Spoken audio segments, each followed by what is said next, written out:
A chave da porta. Esta mensagem titulada A Chave da Porta, The Key to the Door, foi pregada pelo irmão William Marion Branham no dia 7 de outubro de 1962, num domingo à noite no Tabernáculo Branham, em Jeffersonville, Indiana, Estados Unidos da América. É um privilégio estar no tabernáculo. Também foi um pouco inesperado para mim. Eu, sabendo que esta noite era a noite da comunhão, sempre gosto, se estiver por perto, em qualquer lugar, de participar da comunhão, porque acho que todos os cristãos deveriam almejar tomar a comunhão, pois Jesus disse, se não comeres não tens parte comigo. Portanto, é sempre um grande privilégio vir ao tabernáculo. Então, esta noite o irmão Neville disse que estava um pouquinho rouco e queria que eu falasse à nossa congregação. Eu lhe disse que ficaria feliz em fazê-lo. Também gostaria de anunciar que se amanhã à noite é a reunião dos homens, os administradores, amanhã à noite, e os homens de negócios aqui da igreja, na reunião habitual deles de segunda-feira à noite, tem uma decisão a tomar com o empreiteiro. Acho que todos entendem que nosso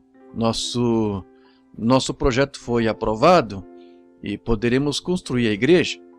E assim foram aprovados. E quem sabe começa esta semana? A igreja começa esta semana, que eu saiba. E não foi aprovado aqui em Jeffersonville, mas fomos a Indianápolis com o estado e nos deram permissão. Então vamos construí-la. E assim começa talvez essa semana. Saberemos depois da reunião de amanhã à noite. E então depois da reunião de amanhã à noite, se não começar essa semana, se algo acontecer, o empreiteiro não puder começar essa semana, então começará na semana seguinte. E no fim de semana que vem, sábado à noite, e domingo de manhã e domingo à noite da semana que vem, sábado que vem e domingo, querendo o Senhor, quero ter uma reunião tríplice de novo, como fizemos algumas semanas atrás. E então depois de nós, isso será sábado à noite, e então domingo de manhã e domingo à noite. O que vem, que serão os dias 13 e 14 deste mês. E então alguns dos irmãos e eu partiremos depois dessa data para o Colorado, numa caçada, e depois voltaremos. Se o tabernáculo, quando estiver terminado, se for a vontade do Senhor, quero tirar talvez uma semana inteira antes de sair de novo para as reuniões e falar dos 7 selos de Apocalipse. Pouco antes, como falamos das 7 eras da igreja, agora os 7 selos para acompanhar isso. E quem sabe nas 2 ou 3 semanas seguintes, pois acho que afirma que com os homens que vão contratar, nós podemos construir o tabernáculo e tê-lo em uns 10 dias, ou 15, algo assim. Então teremos assentos aqui para mais ou menos o dobro das pessoas que temos, ou talvez 3 vezes mais pessoas, e foi por isso que esperei até esta data. Porque foi terrível sábado e domingo passado, sabe?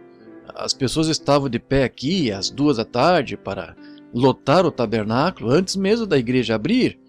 Na manhã seguinte, às 5 horas, uma enfermeira que mora ao meu lado, vindo de lá, disse: estava lotado de gente em volta do tabernáculo às 5 da manhã. Assim, então, as pessoas, quando chegam, não há lugar e ficam desanimadas e vão embora. E então as que estão de pé e amontoadas e ficam aglomeradas nos corredores, sentem-se todas apertadas e tudo mais. E vejo mulheres ali de pé quando, sabe, assim, e a transpiração escorrendo, e algum homem se levanta e dá a sua cadeira a alguma mulher, e então ele fica de pé até as suas pernas doerem, e algum outro lhe cede lugar, sabe, e assim vai, e é lamentável. E mães com criancinhas doentes e tal, isso é ruim. Assim, Estamos tentando eliminar isso agora, construindo um tabernáculo maior, e teremos um bom lugar onde as crianças às vezes interrompem, como criancinhas chorando. Bem, teremos uma sala para isso, para que as mães possam entrar e mesmo assim assistir o culto, e será transmitido direto para a sala. E teremos salas de escola dominical e tudo mais arrumadas do jeito que deve ser. E isso, querido senhor, começa na semana que vem. Vocês votaram 100% a favor disso, de modo que ficamos nisso, vejam. A igreja é soberana. O que a igreja diz é final. Nem administradores, nem ninguém mais. Os administradores têm apenas, cada um voto. O pastor só tem um voto. É a igreja. Isso é a democracia da igreja, a soberania da igreja. A igreja como um todo fala. Só isso. E gostamos disso, pois não temos bispos ou hierarquias ou supervisores ou demais para nos dizer isto, aquilo ou aquilo mais. É o Espírito Santo na igreja que fala. Gosto dessa regra e é muito boa. E perguntei, querem esperar até termos o suficiente para mudar o tabernáculo de lugar e construirmos uma grande igreja? Isso estava na junta de administradores e não pôde ser resolvido pelos administradores. Então me pediram como superintendente geral para vir e perguntar à igreja. Então eu disse, agora temos dinheiro suficiente para ampliar a igreja e deixar tudo diferente e tudo mais, o que tínhamos. Eu disse, agora podemos fazer isso de imediato ou economizar nosso dinheiro até conseguirmos o suficiente para construir uma igreja completa, nova, em outro lugar. E fizemos uma votação sobre isso na igreja, e foi unanimemente votado para erguer a igreja agora mesmo, e foi só para construir uma igreja maior de imediato. E ficamos com isso. E a junta aqui em Jeffersonville nos desaprovou, disse que não poderíamos fazê-lo. E fomos acima disto, e fomos a Indianápolis e envolvemos o estado nisso. E então responderam que podem fazer. Temos autorização para construí-lo. Então a cidade não tem nada a ver agora, é o Estado que tem. Então temos a permissão e o empreiteiro já tem a licença na mão e acho que estão prontos para começar a qualquer momento.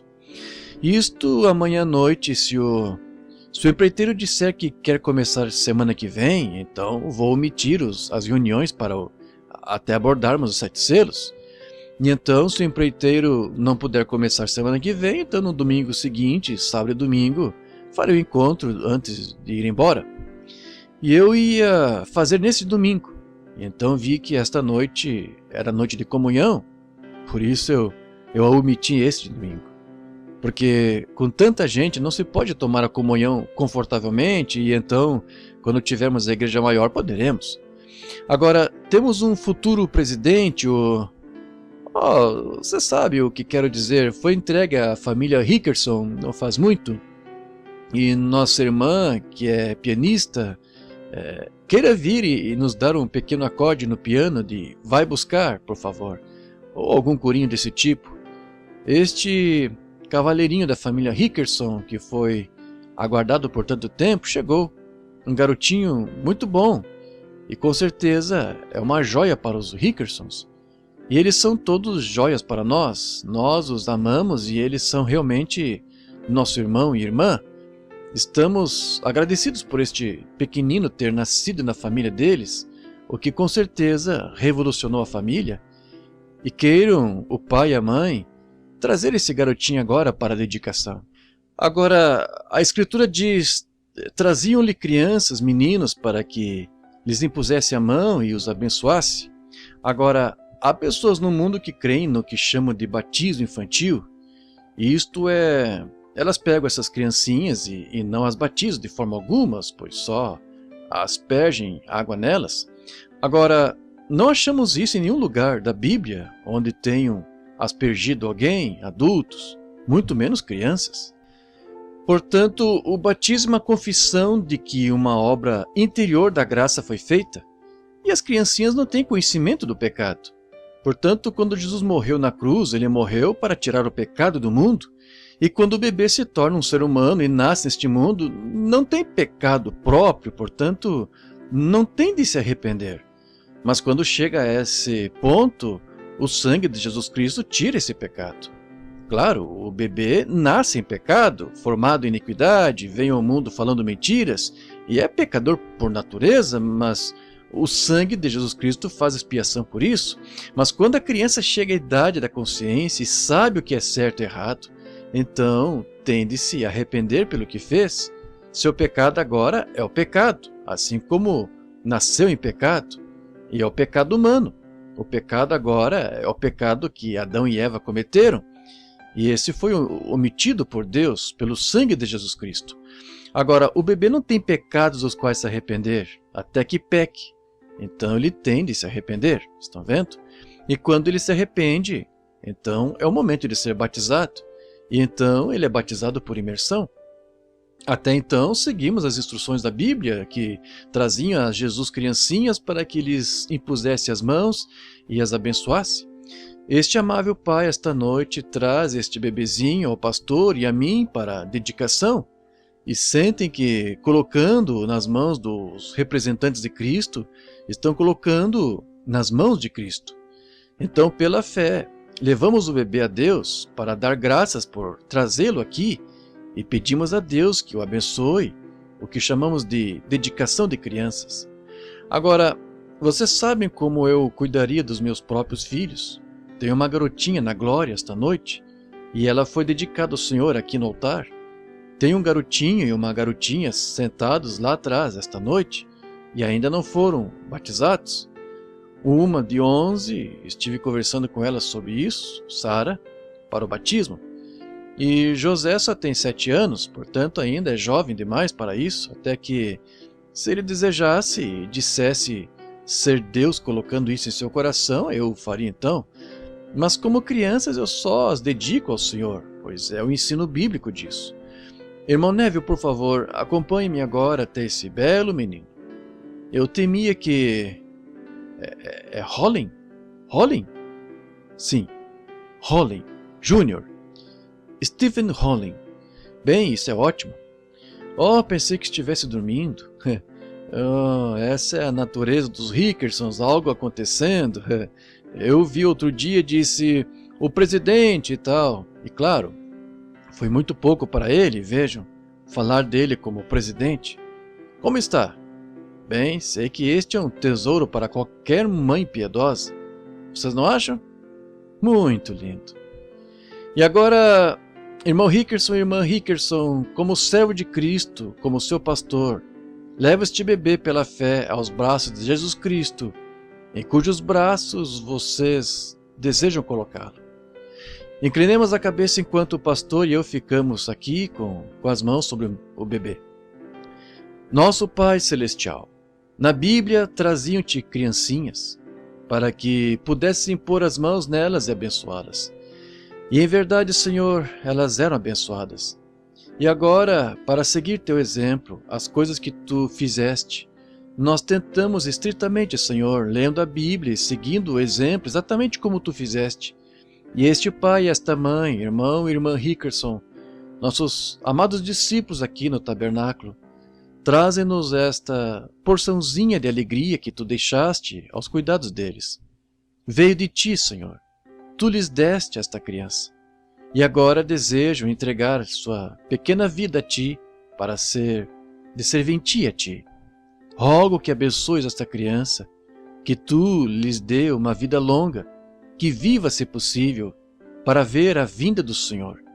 Rogo que a abençoes onde quer que esteja, que seja criada em um lar cristão, pois nasceu em um, e que continue neste lar.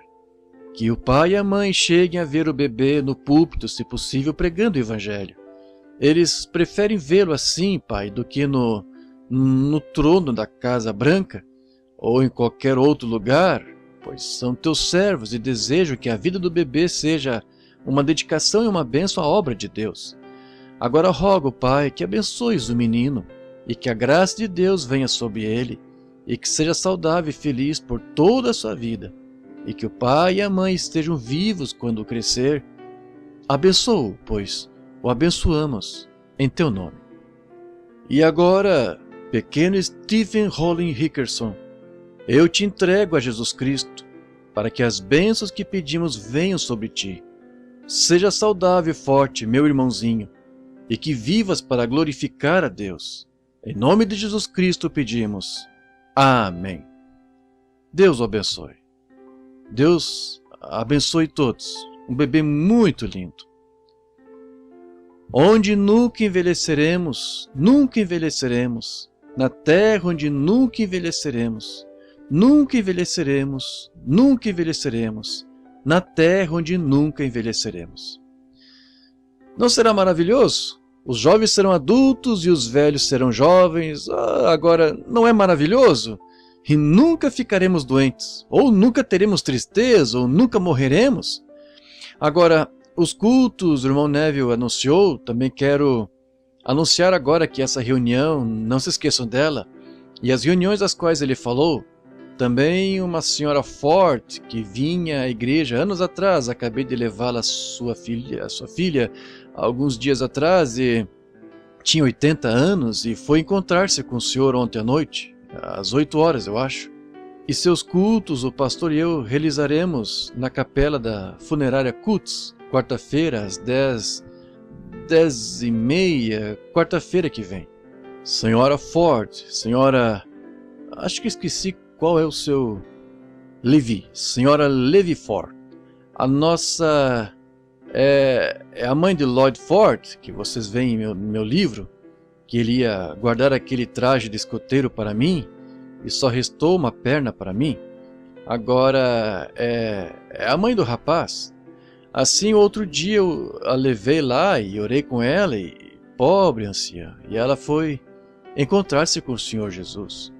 Agora, querendo o Senhor, eu tinha algo aqui para anunciar que os cultos que forem na semana que vem, se os coloquei aqui, ou pelo menos achei que coloquei, sobre o que eu ia falar no próximo culto da semana que vem, se eu achei que coloquei neste livro, não sei se coloquei ou não. Sim, aqui está. Querendo o Senhor, sábado à noite, quero pregar sobre o tema Por que um homem influencia a vida de outro? E domingo de manhã quero pregar sobre o coroamento da pirâmide. E domingo à noite quero pregar sobre meu guia, o tema Meu Guia, para este próximo domingo à noite. Agora, que o Senhor abençoe essas coisas e me ajude, visto que estive ausente e só um pequeno contexto para falar. Agora, esta noite queremos nos apressar e ver algumas coisas, por sinal, tem uma carta aqui que acabou de chegar pelo correio, que Billy pegou faz pouco, que alguns irmãos estão em Michigan, e isso vem da associação ministerial, que está havendo muitas coisas. É isso que deixa as coisas confusas, vejam, que afirma aqui que alguns irmãos lá disseram que eu os enviei lá, e estão pregando que os homens devem deixar a esposa e procurar sua companheira espiritual, e que sou perfeitamente infalível, que não há nada... alguma das coisas mais terríveis que já se ouviu. E a associação ministerial tomou conhecimento disso, e estão me escrevendo uma carta sobre isso, e que eu os enviei lá, e isto causando muita confusão.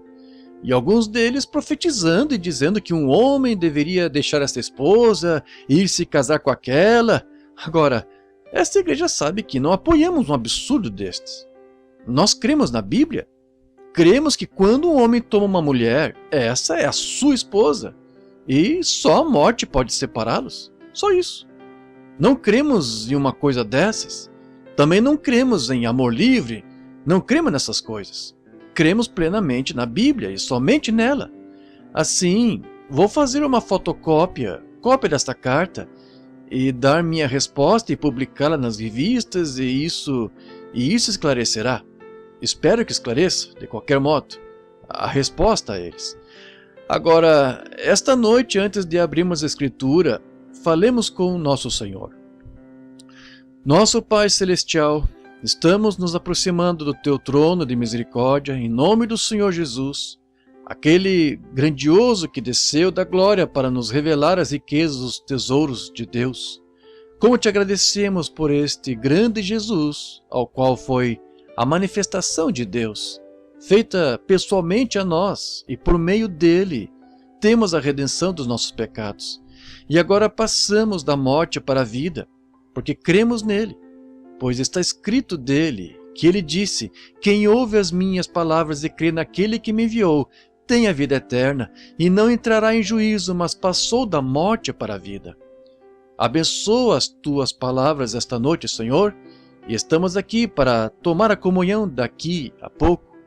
Cristãos, concidadãos do reino, se reunirão em volta dos altares, e aí tomarão o que chamamos a comunhão, a pequena porção de sacramento que tu nos deixaste, para mostrar que cremos que tu morreste pelos nossos pecados e ressuscitaste ao terceiro dia, e estás vivo para sempre, e fazendo isso até que voltes, conforme as Escrituras, como nos é ordenado. Santifica nosso coração dos maus pensamentos e de tudo que fizemos que foi contrário à tua grande vontade. Pai, perdoa-nos e dá-nos da tua graça esta noite. Parte para nós agora o pão da vida, na palavra, enquanto lemos e falamos sobre ela. Em nome do Senhor Jesus pedimos.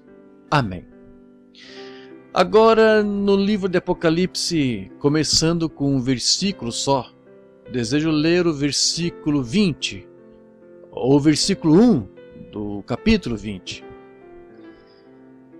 E vi descer do céu um anjo que tinha a chave do abismo e uma grande cadeia na sua mão.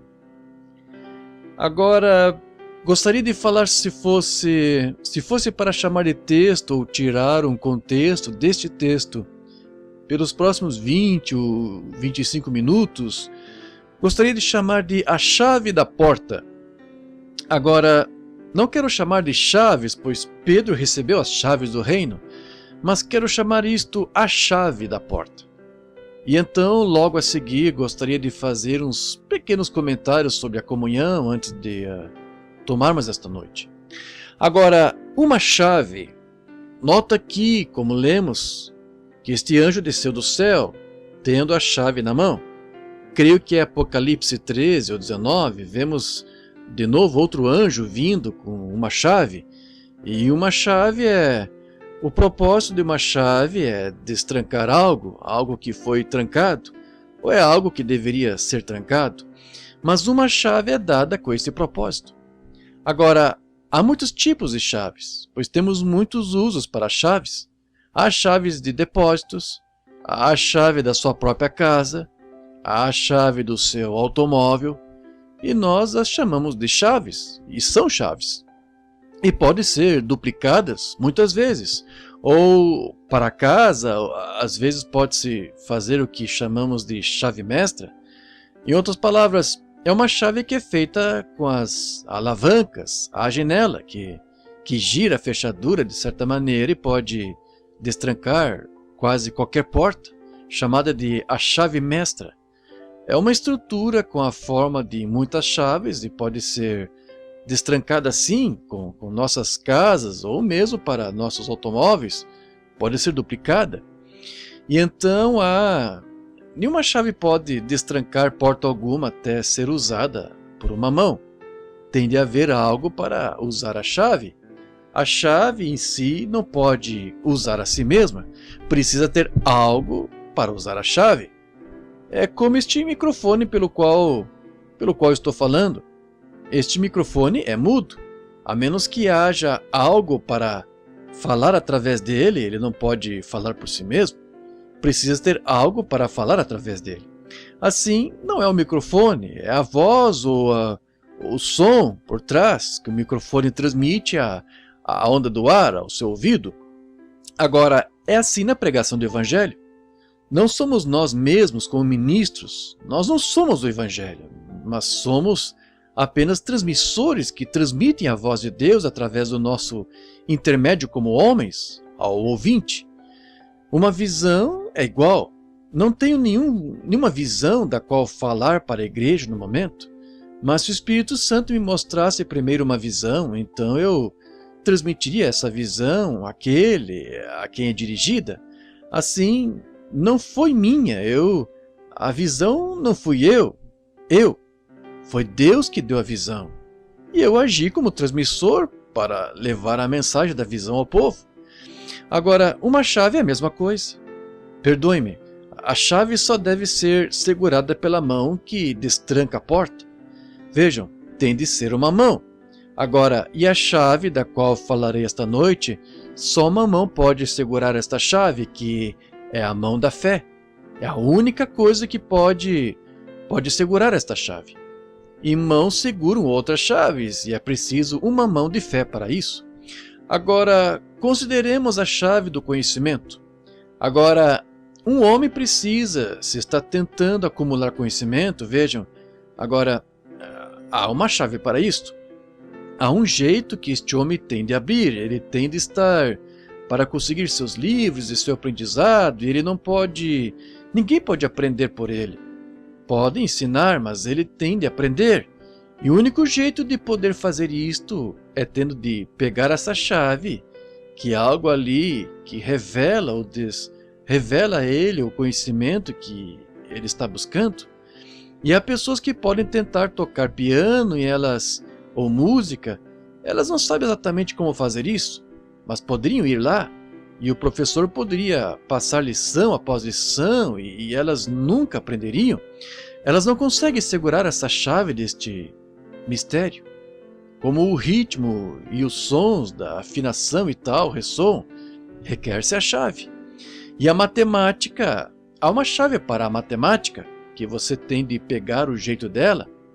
Já vi homens que conseguiam tomar 4 fileiras de números e que punham os dedos, cada dedo numa fileira de números, e só desciam assim por talvez 5 ou 6 números de profundidade e colocava a resposta embaixo, calculando 4 fileiras de cada vez, em qualquer lugar de 1 a 9. Bem, eu tenho dificuldade em calcular uma fileira, a menos que eu tenha suficiente dedos das mãos e dos pés para contar, para calcular uma fileira. Nunca consegui achar essa chave. Mas vejam, alguns têm a chave disso. Eles sabem como fazê-lo. E há uma chave do conhecimento, um homem atrás de conhecimento. Há uma chave da ciência, das pesquisas científicas. Agora, essa é uma grande chave, as pessoas procuram essa chave. Como aqui, algum tempo atrás, encontraram um átomo e souberam que havia átomos, e que os átomos formavam moléculas e tal. Agora, começaram a pesquisar, alguém acreditava que se esse átomo mantinha tudo junto, se o átomo pudesse ser girado, isso tiraria o que o estava segurando e o partiria, pois tudo é sustentado por um átomo. Sabemos disso. Agora, essa coluna é sustentada por átomos. Você permanece inteiro por causa dos átomos. A grama, as árvores, tudo está unido por átomos. Bem, se esse átomo, virando todos para um lado, se pudesse ser partido e revertido, então ele destruiria. E agora, grandes cientistas acreditavam que isso poderia ser feito. E trabalharam e ficaram horas após hora, e semana após semana, ano após ano, até que finalmente o conquistaram. Foi, creio eu, Thomas Edison, na questão da luz, que dizem que este homem tinha o conhecimento para poder fazer luz com a eletricidade. Ele é o inventor da lâmpada. E ele nem ia dormir à noite. Ele pegava um sanduíche na mão e fazia sua refeição, e sentava-se lá e pensava e trabalhava. Em algum lugar, bem no fundo da mente, algo lhe dizia que ele conseguiria. Que é isso? É uma chave que pode abrir o caminho. Não faz muitos anos houve um homem que queria ter talento para escrever histórias em quadrinhos. Ele acreditava que tinha a chave na mão e ele morava no Kansas, ele foi ao editor do grande jornal em Kansas City e levou alguns dos seus escritos, e o editor disse: o senhor não tem, não adianta tentar, não consegue. Mas isso não o satisfez, ele sabia que tinha, e voltou várias vezes tentando, mas ele, o editor, o rejeitava. Por fim, ele foi a outros lugares e o rejeitaram, dizendo: "Oh, o senhor não tem, não consegue." Mas ainda assim ele cria que conseguiria. E é assim, ele tem algo na mão. Por fim, ele conseguiu a tarefa de escrever um pequeno roteiro para, creio eu, o editorial ou algo para uma igreja, algum tipo de historinha em quadrinhos para a igreja. E ele alugou uma pequena garagem infestada de ratos ou camundongos, onde os ratos corriam por todo lado e tudo mais, em seus papéis, e ele começou a notar uma peculiaridade de certo ratinho. Foi daí que nasceu a história de Mickey Mouse. Agora é um Walt Disney multimilionário. Por quê? Ele tinha algo na mão e sabia que o segurava. Ele sabia que conseguiria. E é assim que toda grande conquista é feita. Quando homens e mulheres têm algo na mão, que sabem que conseguem. Quando a polio se espalhou pela nação, como todos agora recebemos a ordem de tomar essa vacina para erradicá-la. Quando a polio contagiou, ontem eu estava ouvindo um médico enquanto dirigia pela estrada, um médico de Louisville, ele disse: há alguns anos, quando a grande praga contagiou Louisville, disse: se homens tivessem ficado até onde eu fiquei e visto 57 respiradores de uma só vez, e homens, mulheres, meninos e meninas paralíticos com uma doença chamada polio, e não havia nada que pudesse ser feito, disse: nunca mais quero ver algo assim. Mas a ciência pensou: se existe um mal como a polio, certamente há algo para combatê-la. Eles lutaram, ficaram nas ruas com botas, aqueles bombeiros, tiraram chapéus e pediram, suplicaram, fizeram de tudo, tentando encontrar a chave para destrancar a porta da liberdade. E por fim, um cavalheiro cristão chamado Salk encontrou a vacina. Por quê? Havia um mal em jogo, havia um assassino em jogo. Havia uma chave em algum lugar que poderia destrancar a liberdade de novo para o homem. E a vacina Salk foi o grande tratamento. Oh, o que a chave pode fazer? A vacina foi produzida e agora estão erradicando a polio com esta vacina. Pois era questão de nunca se cansar e nunca desistir. Aquela chave estava em algum lugar. Havia algo que imunizaria contra isso e estavam decididos a encontrá-lo. E se há um mal como pólio, difteria, varíola, febre amarela, tétano, trismo e tal, que a ciência pôde combater esses males dia e noite, até que encontraram uma imunização para isso. Porque é mal, é assassino. Quanto mais há uma chave da salvação para um homem que está na prisão do pecado, há uma chave dessa porta para libertar os homens disso. Uma chave. Geralmente quando vira a fechadura e quando você encontra uma chave tem de ser para algum tesouro, algo que vale a pena, ou você nem mesmo a trancaria. Se não vale a pena trancar, deixe para lá. Mas quando vale a pena trancar, assim, uma chave geralmente é a indicação de algo, a forma de entrar em algo que vale a pena. A chave é para isso que ela serve agora, ela destrancará algo que vale a pena. Agora, lemos em São João capítulo 10 que Jesus disse: eu sou a porta do aprisco, eu sou a porta. Não uma porta, a única porta. Eu sou o caminho, o único caminho, a verdade e a vida, e ninguém vem ao Pai senão por mim. Eu sou a porta do aprisco, e todos os que vêm antes de mim são inimigos, ladrões e salteadores. Ele é a porta do aprisco. Ele é a porta da salvação. Debaixo do céu nenhum outro nome há dado pelo qual devamos ser salvos, somente pelo nome de Jesus Cristo. Nenhuma igreja, nenhuma denominação, nenhum credo, nenhuma doutrina, de nada. Somente através do nome de Jesus. Essa é a chave. Não é de se admirar que Pedro pudesse usar uma delas no dia do Pentecostes. Eles queriam saber como entrar por essa porta. Ele usou a chave. E só há uma chave, pois só há uma porta. Eu sou a porta. E Pedro tinha a chave dela. E disse: arrependei-vos cada um de vós e seja batizado em nome de Jesus Cristo para perdão dos vossos pecados e recebereis os tesouros de Deus. É a chave da porta. E Jesus é a porta. Só há uma porta para a cura, e Jesus é essa porta. Só há uma porta para a paz. Sim, a minha paz vos dou. Ele é a única porta para a paz genuína. Você pode achar que tem paz. Você pode acumular dinheiro suficiente para comprar sua casa, pode acumular dinheiro suficiente para comprar roupas para os seus filhos, ter o que comer, mas pode ter acumulado popularidade suficiente para ser popular entre as pessoas, mas quando tira os sapatos à noite e se apronta para deitar, só há uma coisa que pode lhe dar paz. Ou seja, se você soubesse que vai morrer esta noite, só há uma paz, e isto é, Jesus é a paz. Ele é a nossa paz. Ele é a nossa cura. Eu sou o Senhor teu Deus, que sara todas as tuas enfermidades. Ele é a porta do céu.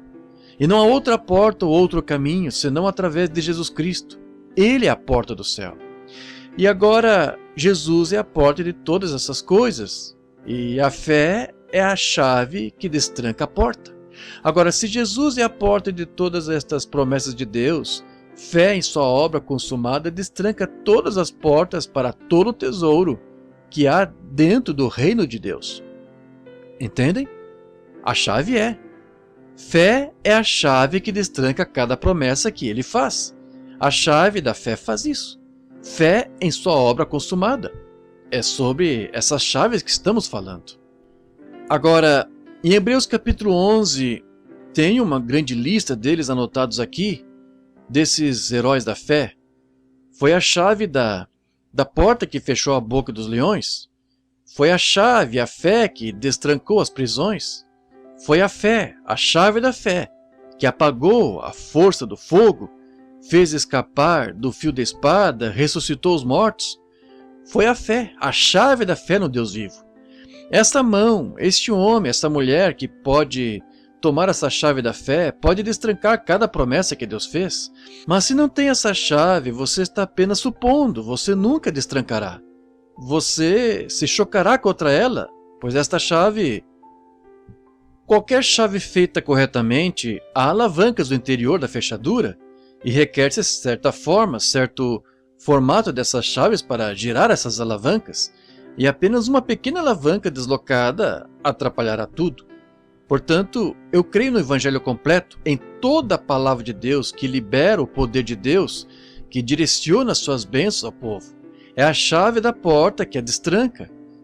Esses grandes heróis, esses profetas e grandes homens da Bíblia que tinham essa chave, foi por isso que puderam fechar a boca dos leões, apagar a força do fogo, escapar do fio da espada, ressuscitar os mortos e fazer todos os tipos de milagres. Foi porque eles seguravam essa chave e sabiam que funcionava, pois era uma chave nascida da Escritura. Agora, se estou me aventurando com uma chave de credo, não sei o que fará. Se dizem, minha igreja ensina isto, tenho minhas dúvidas quanto a isso. Mas quando a Bíblia ensina isso e tem a chave da fé na mão ou no coração que diz, essa é a palavra de Deus, isso apagará a força do fogo, destrancará a cura para os enfermos, destrancará a salvação para os perdidos. Tenho de ir à porta, tudo é em seu nome. Tudo quanto fizerdes por palavras ou por obras, fazei tudo em seu nome. Sabendo que a chave que você tem é a fé, pois é uma chave feita pela Escritura. Agora, se é uma chave de credo, chave denominacional, não sei o que fará. Mas se for uma chave da Escritura, ela destrancará, pois Deus disse que sim. Agora, não é de se admirar que puderam deter a força do fogo e tal? Eles tinham a chave. Ao primeiro aceno da cabeça de Deus, a um desses profetas, nada podia detê-los. Ele não tinha de fazer como às vezes faz comigo, insistindo várias vezes, e talvez com vocês, espero que não, mas fica me dizendo, vá fazer isto, e então você vai cambaleando, então vá fazer isto, e volte e faça de novo, você não fez certo. Só há um pequeno aceno de cabeça, só. Eles podiam sentir o Espírito lhes dizendo, é o que deve ser feito, e nada ia detê-los. Irmão, eles fecharam a boca dos leões, escaparam do fio da espada, apagaram o fogo, fizeram de tudo. apenas um pequeno aceno de cabeça de Deus, pois eles tinham a chave na mão. Essa grande fé. Eles fizeram coisas para Deus porque nada os detinha. Oh, quão glorioso!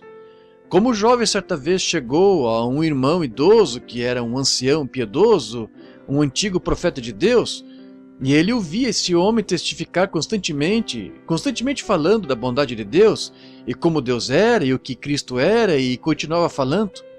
Por fim, esse jovem ia ser ordenado no ministério. Então ele chegou a este velho sábio e lhe disse: Senhor, quero lhe fazer uma pergunta. Ele disse: Pergunte, jovem. Ele disse: Cristo significa literalmente tanto para o Senhor quanto o Senhor diz que significa? Ele disse: Ele significa mais para mim do que eu poderia ter fôlego para falar. Aí está. O que foi isso? Ele tinha encontrado a chave.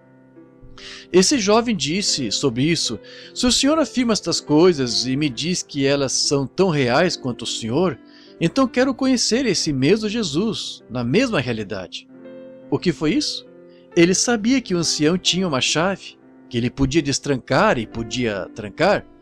Sabe, uma chave que tranca também destranca. Entendem? Pode-se desligar ou ligar. Isso mesmo. A mesma chave que tranca, destranca. A chave que destranca pode trancar. E é mesmo, vejam, pois funciona nos dois sentidos.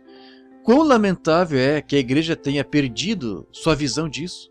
Que triste foi quando a igreja se vendeu aos créditos, como fizemos hoje, e agora chama para se unirem. Vimos que a grande hierarquia romana e as demais vão se reunir agora, vão mudar alguns programas. Achei que não mudariam, mas vão mudar mesmo assim. Dar a cada sacerdote o poder de um papa e onde quer que ele esteja e tal. Quão lamentável que a igreja tenha se vendido a dogmas em vez de a palavra. Estão vendo? Foi aí que deixaram a chave, bem aí. É por isso que os grandes milagres e sinais não são feitos entre as pessoas hoje, que antes havia. Elas perderam a chave. Sim, elas conhecem a porta, elas sabem que a porta está ali, mas depois é a chave para abrir a porta. Os tesouros estão atrás da porta, estão trancados, fora da vista do incrédulo. Mas o crente que tem fé e pode tomar a chave da fé, pode destrancar essas portas, sim senhor. Certa vez aqui, há alguns anos, havia um irmão missionário e ele sentiu que tinha um chamado para a África. Ele era jovem, uma esposa e 2 filhas muito bonitas, as meninas, e uns 7 ou 8 anos cada. E este jovem não conseguia parar de pensar nisso. Ele era um ministro, tinha uma bela igreja na região, mas não conseguia escapar desse chamado, ele tinha de ir para a África. E orou dia e noite. Ele não queria ir. E Deus continuou falando com ele: você tem de ir. E por fim ele chegou à hora de decidir quando ele tinha de ir. Então ele foi à junta missionária da sua igreja e disse: Deus me chamou para os campos missionários lá nas selvas da Rodésia. E essa selva está infestada de malária, com febre, com aquele sol quente, peste, lepra e todos os tipos de doenças nesta selva. Estar onde ele ia fazer, passar o resto da vida, vendeu sua casa e tudo que tinha. Assim a junta missionária queria testá-lo e disseram: tem certeza então? Ele disse: estou convicto. Disseram-lhe: o senhor já considerou que tem 2 lindas filhinhas e tem uma jovem adorável esposa e se está só, por que não vai lá e vê como é e depois volta? Ele disse: não, o senhor me disse, é tão real. Ele disse: o senhor me chamou e eu não quero deixar minha casa, não quero deixar minha igreja e meu povo, mas o senhor me chamou lá para aquela selva. E ele disse: o senhor sabia que suas filhinhas podem pegar febre amarela ou febre da água negra e morrer da noite para o dia? E se referiu a diversas pessoas que tinham perdido os filhos, os pequeninos, ao levá-los lá, e doenças para as quais não tinham imunização. E disse: pense na lepra, pense em sua bela esposa, em suas 2 filhinhas com lepra, e aquele sol quente, coisas que terá de aguentar. disse: não tem medo e o perigo de levar suas filhas e esposa a um lugar assim? E o missionário ficou lá, o jovem, e as lágrimas começaram a escorrer em seu rosto. Ele se virou e disse: meus irmãos, minha visão do chamado de Deus, ele disse, se Deus me chamou para a África, minhas filhas e família estarão mais seguras na África do que em qualquer lugar do mundo. Amém. O que foi isso? Ele tinha a chave do seu chamado. Tinha fé no que estava falando.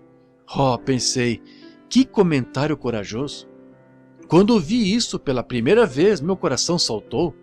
Vejam, se Deus me chamou para a África, minhas filhas na lepra e peste e tudo mais, estarão mais seguras lá do que qualquer outro lugar da face da terra. Ele tinha a chave.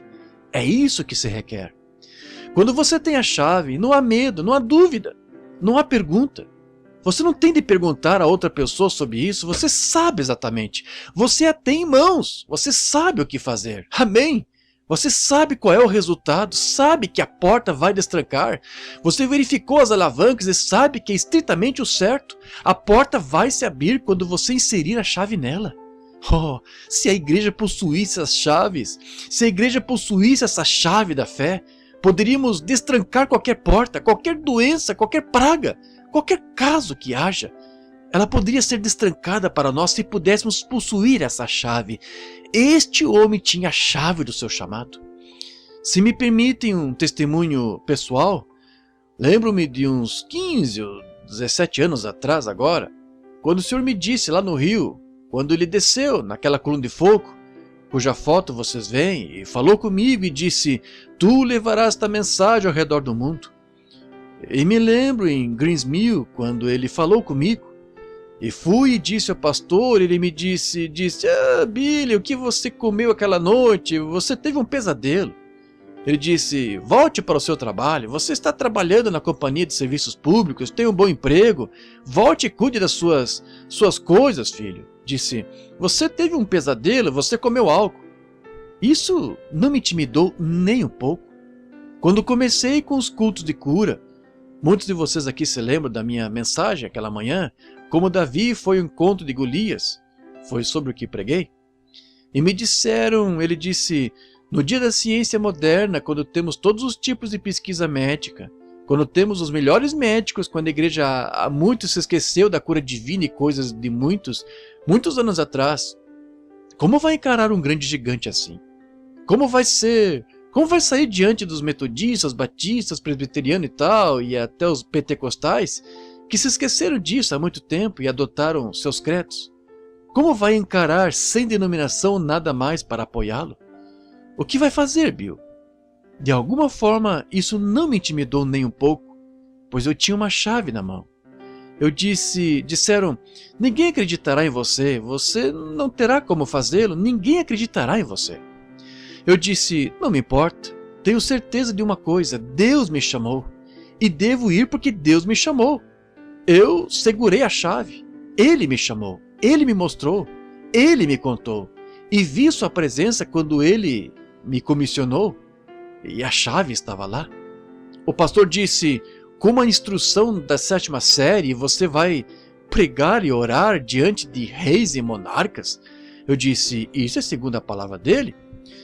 Ano passado, mais ou menos nessa época, ou 2 semanas antes, quando vim à igreja aqui, eles disseram que o Senhor Deus tinha me dado uma visão de fazer uma caçada e um certo animal que eu iria encontrar, que teria chifres de 1,7 m, e a caminho de volta, depois de caçar esse animal, onde estaria, a posição em que estaria, a caminho de volta, eu ia matar um urso grisalho. E fui a certa região e falei com o homem, ele disse, não conheço animal com essa aparência. E quanto a um urso grisalho, nunca vi um. Eu disse, mas tem de estar aqui em algum lugar? Assim ele disse, nem vamos entrar em território de ursos, estamos indo atrás de ovelhas, bem acima de onde a mata acaba. Bem, eu fui com ele. E no segundo dia lá, no exato lugar, bem onde o Senhor disse, lá estava o animal. Assim, quando fui e peguei o animal, e enquanto estávamos tirando a pele e os chifres e tal, ele disse, quero lhe perguntar algo. O irmão me disse 3 dias atrás, quando saímos do acampamento, que depois de ter atirado em certo animal, que no caminho de volta o irmão mataria um urso grisalho. Eu disse, é assim diz o Senhor? Disse, não estou duvidando, ele disse, pois meu irmão era epilético e o irmão nunca o tinha visto na vida, quando esteve aqui certa vez, e me disse que aquele rapaz seria curado quando eu fizesse certa coisa, e foi. Ele disse, agora, mas irmão Branham, quero lhe perguntar, ele disse, posso ver até lá embaixo onde começa a mata, onde aqueles cavalos estão, e não há nada aí. Não há nem um pouquinho de grama, não há pedra, não há nada. Musgo de caribu, que tem uns 5 centímetros de altura, acima de onde a mata acaba, por 1,5 km ou mais acima de onde a mata acaba, disse, onde estará o urso? Eu disse, Deus é Jeová Jiré. Se ele me disse que haverá um urso lá, haverá um lá. Descendo a montanha, a cada 800 metros, mais ou menos, que nos aproximávamos, ele dizia, irmão Branham, já está na hora desse urso aparecer. Eu dizia, não se preocupe, estará aqui. E quando estávamos quase uns 500 metros de onde os cavalos estavam, tivemos de descansar de novo, com os chifres pesados e tal nas costas. E ele olhou em volta de novo e vi seu rosto, enquanto ele olhava para mim, como se no fundo do coração estivesse se perguntando. Vejam, ele esperava que estivesse lá, mas não tinha a chave. Mas, de alguma forma, pela graça de Deus, ele nunca falhou comigo. Quando ele me disse que haveria um urso grisalho lá, eu tinha a chave. Não duvidei nem um pouco, nem um pouco. Virei-me para ele e disse, Bud, estará lá. E assim que me virei, lá estava o urso. De pé, acima de nós, a uns 800 metros. Ele colocou os binóculos e disse, Billy, verdade, é um grande urso grisalho. Vejam, a chave, uma visão, a palavra do Senhor, não há nada que possa mudá-la ou detê-la. Não é de instrução que a igreja precisa esta noite, é de denominação que a igreja precisa esta noite. Não é de credo que a igreja precisa esta noite, é da chave das Escrituras que a igreja precisa esta noite, a porta. Pois Cristo é a porta e Ele é a palavra. A fé na palavra do Deus vivo destranca todas as portas. Deus, dá-nos a chave, dá-nos a chave. Hebreus capítulo 12 diz, pois que estamos rodeados de uma tão grande nuvem de testemunhas, deixemos todo o embaraço e a incredulidade que tão de perto nos arrodeia. Diz pecado, sendo que pecado é incredulidade. Estão vendo? Há somente um pecado, que é a incredulidade. E pecado significa errar o alvo. Como quando ao atirar você erra o alvo, é melhor ajustar sua arma, veja, pois há algo errado. Você errou o alvo. Veja, volte e tente de novo, entende? Significa dar meia volta, você errou o alvo. Quando você quer ser cristão e vai e se une à igreja, você errou o alvo. Quando você quer ser cristão e foi aspergido em nome do Pai, Filho e Espírito Santo, você errou o alvo. Melhor voltar. Você não acertará o alvo. Vai abrir demais, com toda certeza. Só há uma coisa que pode mantê-lo na linha perfeita, que é a Escritura, a Bíblia, a Palavra. Pois tanto os céus quanto a terra passarão, mas a Palavra de Deus nunca passará. Então, segure a chave, fé na Palavra. E com cada bocadinho de fé que você crê e não duvida de nada, você pode destrancar todas as portas que estão entre você e a bênção que Deus tem para você. Que Deus nos ajude a ter as chaves. É a minha oração. Inclinemos a cabeça agora para uma palavra de oração. Nosso Pai Celestial, nós te agradecemos esta noite porque Tu nos deste uma chave para destrancar a salvação para nós. Eu te agradeço por isso, Senhor. Por estarmos salvos e pela chave que pudemos usar até agora. Mas Deus, dá-nos fé de que cada uma destas palavras escritas em Teu livro são pequenas alavancas E esta chave chamada Jesus, esta porta, quero dizer, chamada Jesus, e a chave chamada fé toca cada palavra. Ela a destranca, ela move aquela pequena alavanca para baixo e podemos entrar nessa bênção. Pai Celestial, dá-nos as chaves para podermos ter fé nas promessas de Deus, para que nossa fé não falhe, para podermos ser de serventia a Ti e àqueles com quem convivemos. Perdoa todo o pecado da nossa incredulidade, Senhor, e ajude-nos a ser Teus. Estamos chegando agora à mesa da comunhão e rogo, Pai Celestial, que nos perdoes de todas as nossas ofensas para podermos entrar no gozo do companheirismo ao redor da mesa de Deus. Pedimos, em nome de Jesus. Amém. Meu irmão e irmã, se você tem a chave do reino, a chave da porta, a chave da salvação, Deus o ajude a abrir as portas e deixar Jesus entrar. Deixe que Ele lhe dê as coisas que você tanto deseja. Agora, por um momento antes de começarmos a ler sobre a comunhão, quero dizer algo porque é sobre a comunhão. E quando chegamos a este altar, só há um jeito de vir, que é se tivermos a chave da fé em nossas mãos, que nos permite saber que nossos pecados estão perdoados.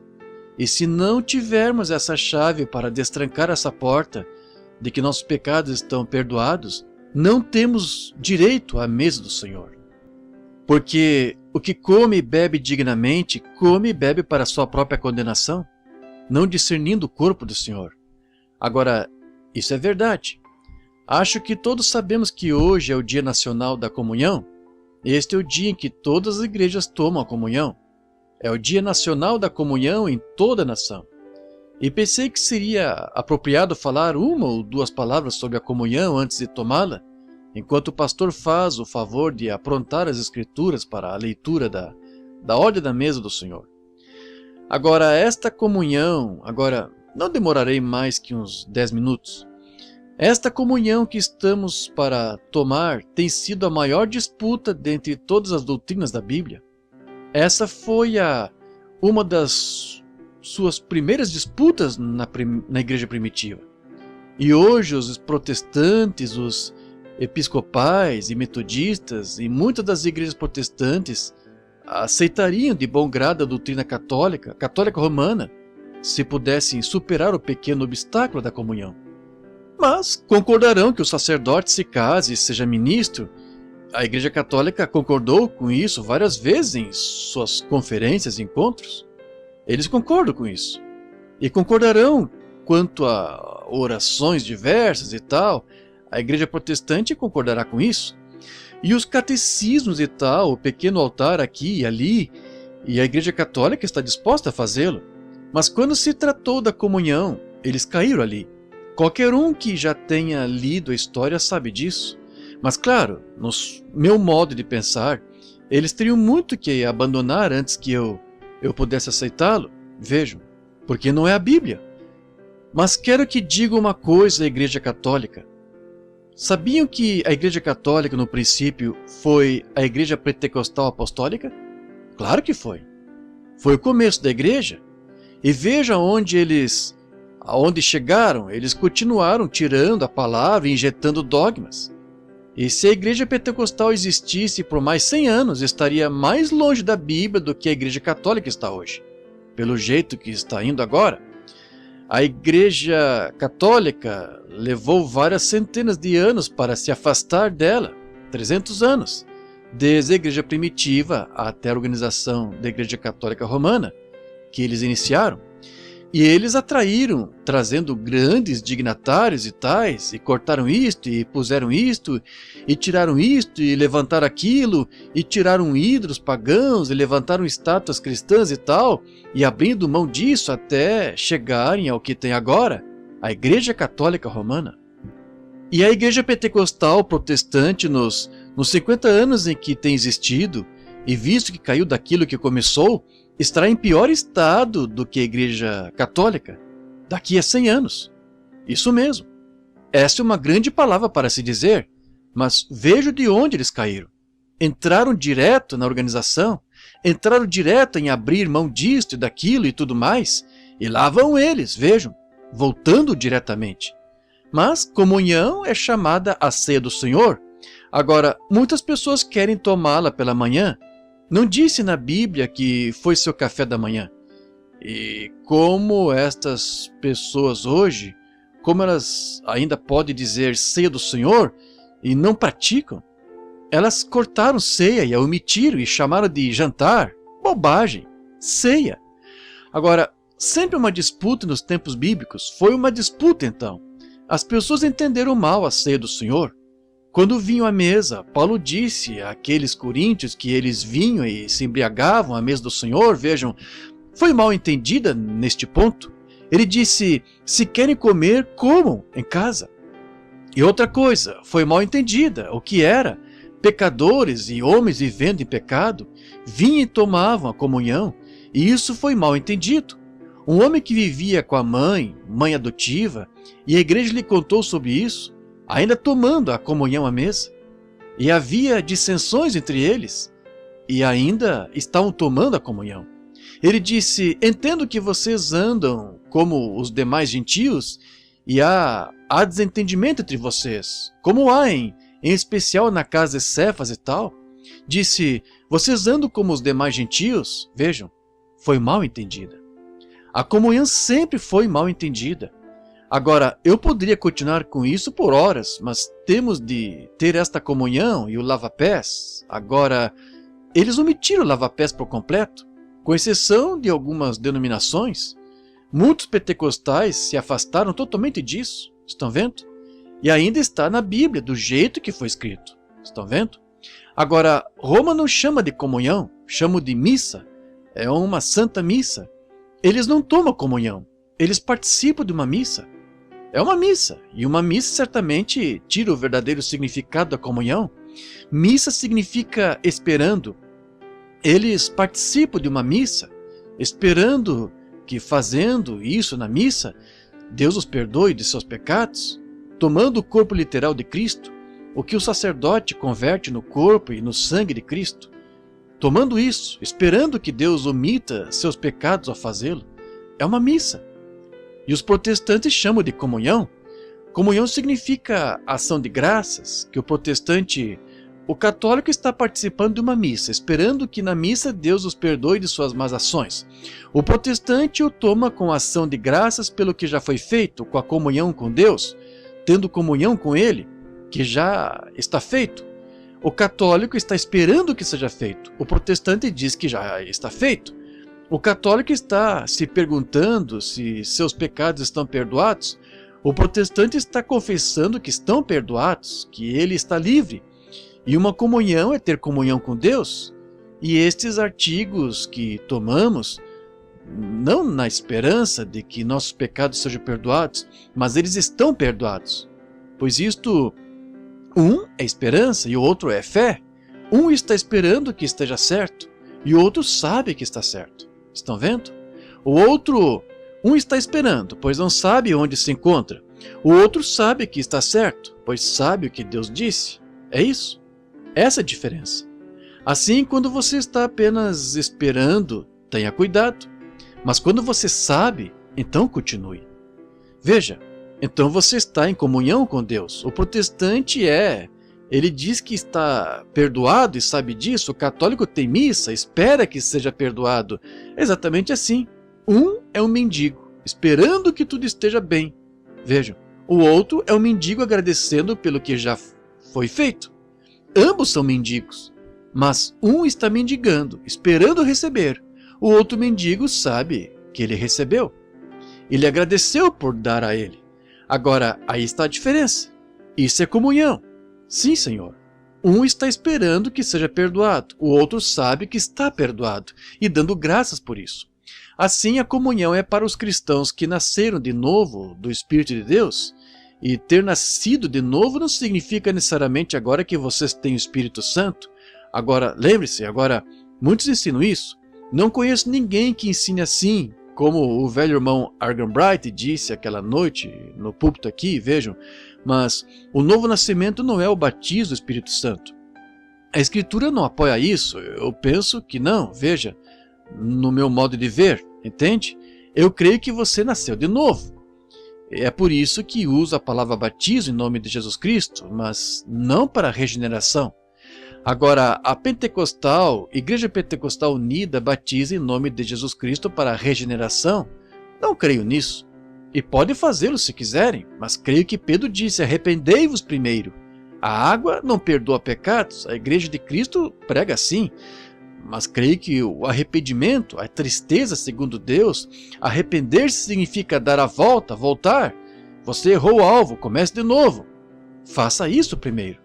E seu batismo em água é apenas uma confissão externa de algo feito dentro de você, de que você aceitou a Cristo como seu Salvador. Acho que é só a igreja aqui esta noite que eu saiba.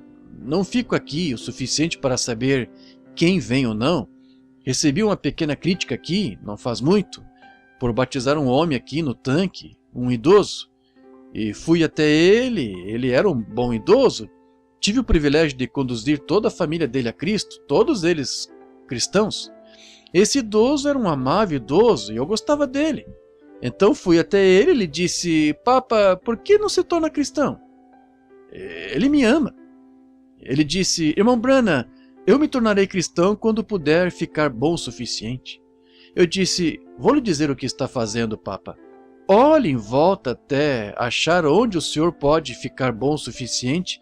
Então me diga onde é esse lugar que eu também quero ir. Eu disse: Cristo não veio salvar homens bons, ele veio salvar homens maus. Quando você pensa que é bom, então ele não veio salvá-lo. Ele veio salvar os que ele sabe que são maus. Entende? Cristo morreu para salvar pecadores. Entende? E eu disse: Papa, há uma linha aqui? Ele disse: bem, eu fumo esses cigarros. Eu disse: nem vou falar disso. Ele disse: tentei deixá-los, irmão Branham. Eu disse: muito bem, não vamos falar sobre cigarros. Ele disse: bem, quando eu puder. Eu disse: não diga mais nada sobre eles, esqueça-os. Quero lhe fazer uma pergunta. Ele disse: muito bem, qual é? Eu disse: o senhor crê que existe um Deus? Disse: claro que creio. Disse: creio tanto quanto o irmão, eu suponho, irmão Branham.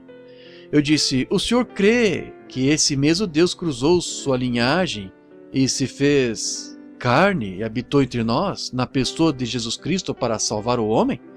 Ele disse: sim, eu creio nisso. E que ele morreu para salvar pecadores como o senhor e eu? Estão vendo? Sim, eu creio nisso. Eu disse: agora é desse jeito. Estamos todos num grande edifício aqui. E estamos na cadeia. E eu não posso ficar aqui neste canto e dizer: isto vai me ajudar a sair da cadeia. E fico naquele canto e digo: isto vai me ajudar a sair da cadeia. Estamos todos na mesma situação. E todo homem que nasceu neste mundo nasceu em pecado, foi formado em iniquidade, veio ao mundo falando mentiras. Ele é um renegado para começar. Alguém perguntou outro dia, disse: irmão Branham, se haveria alguma diferença entre Adão e Eva e os filhos deles hoje, se estivessem todos nus, andando no... seus corpos seriam iguais? Eu disse: não, senhor. Estávamos voltando para casa depois de caçar esquilos, o irmão Fred e eu e vários deles. Eu disse: não seriam iguais. Disse: quer dizer que Eva não seria uma mulher como suas filhas e Adão não seria um homem como seus filhos? Eu disse: em muitos aspectos, mas não em todos os aspectos físicos. Ele disse: qual seria a diferença? Eu disse: eles não teriam bico? Eles foram criados, certo? Não estiveram ligados a nada? Enquanto isso se aplica a todo o que nasce neste mundo, mostra que é um renegado para começar. Isso mesmo. Eu disse: claro, há uma diferença. Não teriam umbigo, eles não estiveram ligados a nenhuma mulher para virem aqui. Vejam, Deus os criou. Agora, eu disse: quero dizer algo. Cada homem nesta prisão, quem é santo? Quem é que nasceu pelo sexo? Quem pode ajudar o outro? Não importa o que ele seja. Estamos todos nesta mesma prisão. Mas Deus se fez uma de suas criações e veio fora do sexo, através do sangue santo que ele mesmo criou, e por meio desse sangue ele nos redimiu. Eu disse: o senhor crê nisso, Papa? Ele disse: creio. Eu disse: Cristo morreu por um homem mau como o senhor. Agora, só há um jeito de fazer. Não há nada que o Senhor possa fazer. Ele a oferece ao Senhor. O Senhor não pode merecê-la. Não há nada que possa fazer para consegui-la. Ele a dá ao Senhor. O Senhor aceita o que ele fez pelo Senhor para impedir-o de ir para o inferno? Ele disse, farei isto. Ele disse, mas se pudesse me livrar desses cigarros. Eu disse, os cigarros cuidarão de si mesmos. O Senhor só... Não estou lhe perguntando. Não sou legalista. Eu creio na graça. E tudo que o Pai me deu virá a mim. Eu disse, se o Senhor crer nisso de todo o coração. Ele disse, de todo o coração eu creio. Então o Senhor aceita, baseado nisso, que o Senhor não é digno, mas é Ele que é digno? Não olhe para si, olhe para Ele, pois o Senhor não pode fazer nada por si mesmo. Olhe para aquele que fez algo pelo Senhor. Que me diz dele? Oh, ele disse, Ele é digno. Eu disse, é isso? Então aceite o que Ele lhe dá. Ele disse, eu aceito. E eu o batizei em nome de Jesus Cristo. E ele saiu daqui e acendeu um cigarro. Semanas atrás eu estava na casa dele, tive uma visão. Certa noite, de uma árvore perene sendo cortada, virada de cabeça para baixo, vi tábuas pregadas nela. Bem ao lado da última tábua havia uma tábua notável, e abaixo daquela tábua, bem perto da extremidade, saindo assim, a árvore quebrou bem ali. E uma voz disse, deveria ter sido você, ou teria sido você. E Papa Cox caiu, machucou as costas aqui, e assim, na manhã seguinte, trouxeram-lhe os cigarros quando ele estava na cama. O desejo havia deixado, semanas atrás. Ele não provou nenhum, nem mesmo quer um ou nada mais, estão vendo? E eu vi há pouco, quando semanas atrás suas mãos estavam todas manchadas de cigarros, e agora ele nem suporta que um esteja perto dele.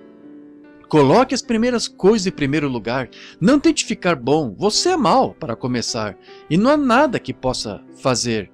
Há uma linha de separação e todos os seres humanos estão desse lado. Agora, quando nasci neste mundo, foi num santo matrimônio entre meu pai e minha mãe. Em seu ventre havia um óvulo. Nas glândulas de meu pai havia uma célula sanguínea.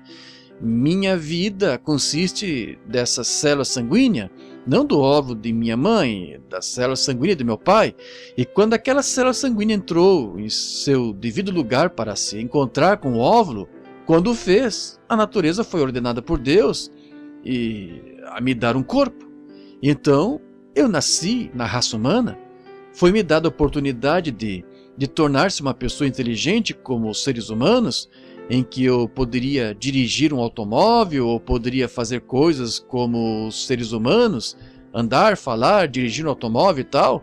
Foi-me dado isso porque nasci na família humana e recebi o poder da inteligência para ser um ser humano. Agora, quando nasci na família de Deus, vim pelo sangue.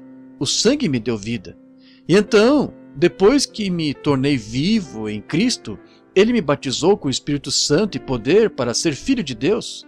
Agora, assim como eu podia andar, falar como um ser humano, dirigir meu carro como um ser humano, agora, quando recebo o Espírito Santo, recebo o poder para expulsar os demônios, falar novas línguas e pregar o Evangelho, curar os enfermos.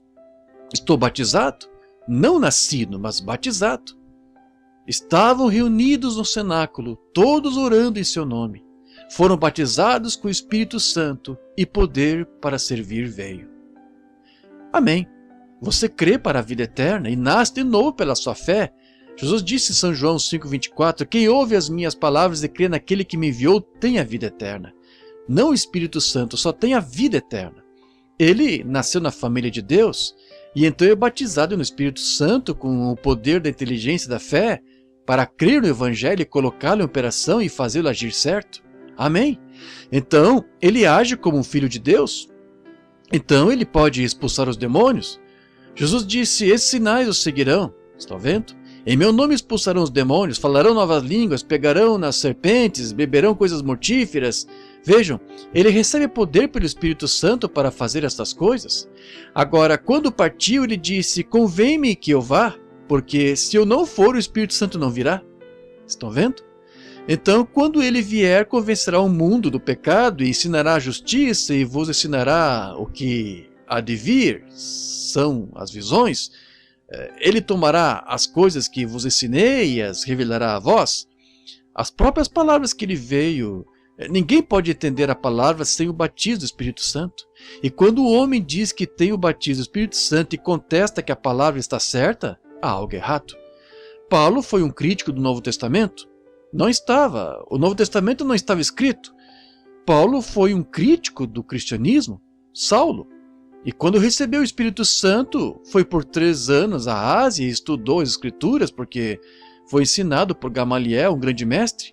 Então, quando voltou, e 14 anos depois, foi se encontrar com Pedro em Jerusalém, e constataram que estavam na palavra por palavra, no mesmo evangelho.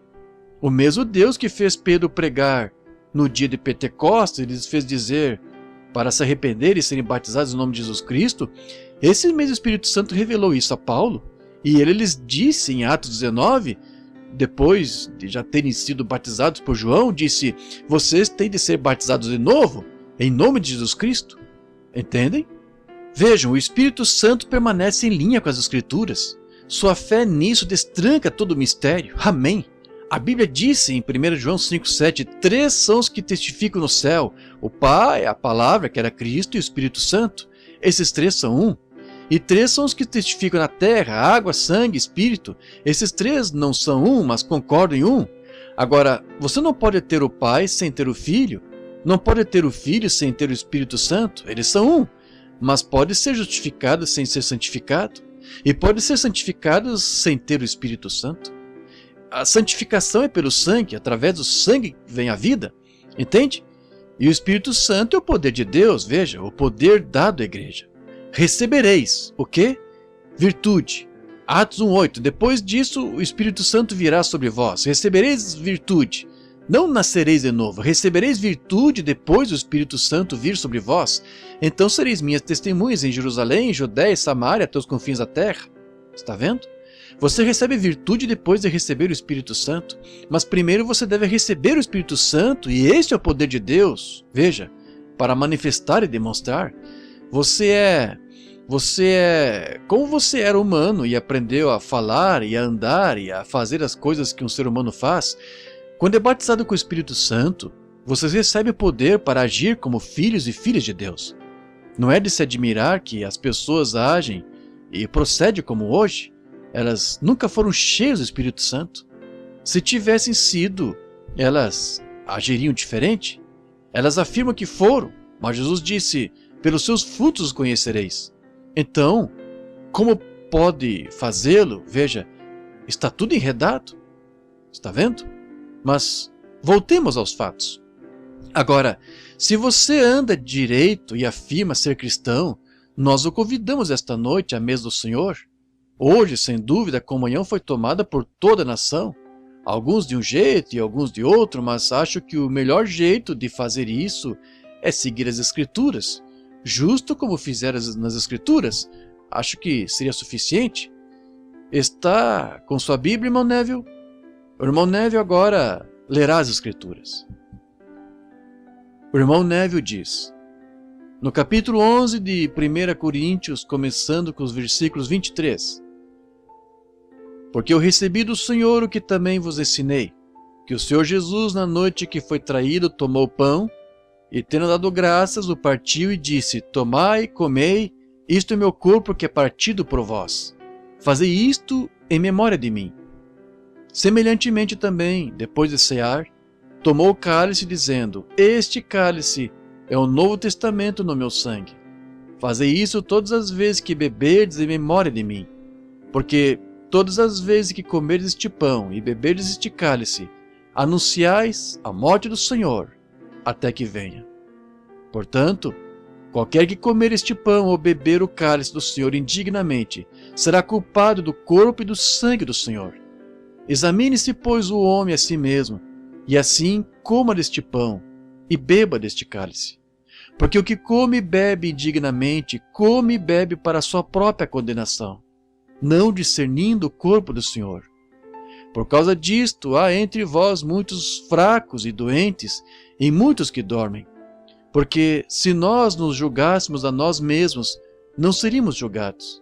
Mas, quando somos julgados, somos repreendidos pelo Senhor para não sermos condenados com o mundo. O Senhor abençoe a leitura da sua palavra. É sempre uma coisa tão santa, uma coisa tão sagrada. Creio que devemos inclinar a cabeça agora em oração silenciosa. Orem por mim, eu orarei por vocês. Oremos uns pelos outros para que Deus seja misericordioso conosco. Criaturas indignas que estão prestes a participar deste grande sacramento em memória da morte de nosso Senhor. O irmão Brana faz uma pausa para oração silenciosa. Espaço em branco na fita. Esta oração de confissão nós oferecemos a Ti, nosso Pai, sobre Teu altar de ouro, com nosso sacrifício, o Senhor Jesus. Pedimos em Seu nome. Amém. Agora, creio que os anciãos tomarão seu lugar e eles da igreja e trarão as pessoas à medida que vierem, fileira por fileira, para a comunhão. Sempre penso neste hino: amado Cordeiro moribundo, teu precioso sangue nunca perderá seu poder, até que toda igreja resgatada de Deus seja salva para não mais pecar. Inclinemos a cabeça. Bondoso e santo Pai, Jeová, o grande e todo-poderoso, envia tuas bênçãos sobre teu povo enquanto esperamos. Perdoa nossos pecados. E agora oferecemos a Ti este sacramento, este vinho, as uvas que foram cultivadas e mãos de ministros as esmagaram e se tornaram em vinho para a causa pela qual agora o estamos trazendo a Ti, para poder representar para nós o sangue de nosso Senhor Jesus Cristo. Rogo-te, Pai, que santifiques o vinho com esse propósito. Perdoa cada pecado nosso, e que toda pessoa que receba este vinho em seu corpo, que ela tenha saúde, força e salvação de Ti. Concede, Senhor. Pedimos em nome de Jesus. Amém. A Bíblia disse que quando ele partiu o pão e o abençoou, disse: tomai e comei isto, é o meu corpo que é partido por vós. Fazei isto em memória de mim. E quando pegamos esses pedacinhos de pão kosher, que é feito sem fermento, é feito por cristãos, é feito porque ele representa o corpo de Cristo. Entendemos que foram os discípulos do dia de Cristo ou do dia da igreja que pegaram estas porções e prepararam a ceia na última ceia de Cristo. E ao longo da Bíblia foram os discípulos que ministraram essas coisas ao povo. E hoje nossos discípulos modernos, nossos irmãos aqui da igreja, discípulos desta causa, ministram ao povo. E eles pegarão essas porções e as darão ao povo. E agora, quando receber este pão, lembre-se, ele representa o Cordeiro. Há muitos anos, quando o Cordeiro de Israel foi assado no fogo e comido com ervas amargas, o povo teve força. Seus sapatos nunca se gastaram. Suas roupas nunca se gastaram durante toda a jornada até chegar à terra prometida. Que Deus nos mantenha saudáveis, felizes, servindo até chegarmos à terra prometida que Ele nos deu. Oremos. Bondoso Pai Celestial, enquanto falo esta noite daquele santo e santificado corpo de nosso Senhor, em quem habitou a plenitude da divindade, quando penso naquele corpo estando ferido e surrado, e o sangue escorrendo, suas costas e suas costelas expostas, os açoites de alto a baixo em suas costas, quando penso neste pão áspero e batido que o representa, isso vem de novo ao nosso coração. Colocamos nosso coração, Senhor, sobre o Teu altar esta noite. Perdoa-nos, ó Deus, e que este pão partido, ao entrar na boca destes, Teus servos, que reconheçam que foi Teu precioso corpo que foi moído e ferido, e pelas pisaduras fomos sarados. Concede, Senhor, santifica este pão kosher com o propósito a que se destina. Pedimos, em nome de Jesus. Amém.